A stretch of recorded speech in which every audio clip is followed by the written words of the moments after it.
with Jordan Mason having a good camp, all of a sudden, man, when I'm getting to round 17, round 18 of some of these drafts, I'm thinking Jordan Mason might be worth, one of these late round darts.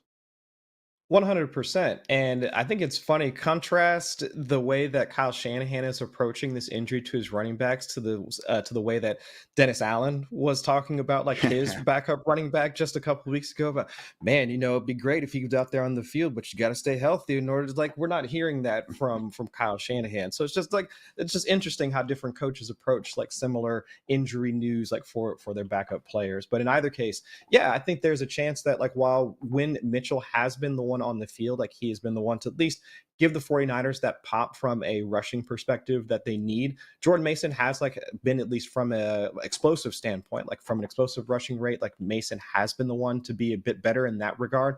But if we're just looking for a runner that's capable of keeping the 49ers like on schedule, able to help convert like if they do wind up running in short yardage situations, Mitchell has been that guy. We've seen him used like on the goal line in some stretches when they've had to spell CMC for a bit. So either or, and I do think this is like legitimately like not to say that, oh, like be wishy-washy or anything like that. Either have a shot in order to operate.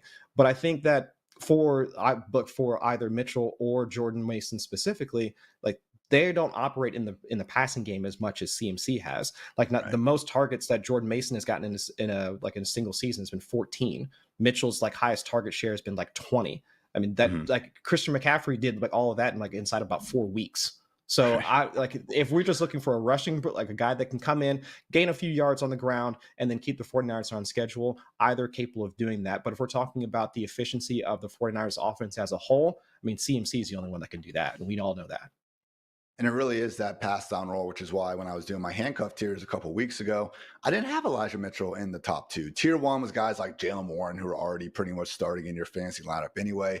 Tier two was one injury away from being a legit RB1. Tier three, where Mitchell falls, one injury away from being a solid fantasy RB2. Again, like, yeah, he's going to be on the cover of all the waiver wire articles if something happens to CMC in week 7 or Yeah. whatever. But to Chris's point, I mean, it's not like when CMC wasn't on the team in 2021 or got banged up at the end of last year that we were all of a sudden, crossing out CMC's name in the weekly ranks and putting Elijah Mitchell there. Very good. I mean, RB15, I'm talking about Mitchell and PPR points per game throughout the 2021 season. And even last year, I mean, RB19 and RB14 in the back half of week 17 and then in the week 18 when CMC was dealing with this very same issue. But again, Jordan Mason coming on strong, could certainly be more of a split moving forward. So also would mention, for those of you that forgot, 4th round rookie Isaac Guerrendo also dealing with a hamstring injury. So truly a walking, talking graveyard in this 49ers RB room right now. 29-year-old Matt Breida, fresh off averaging a robust 2.7 yards per carry.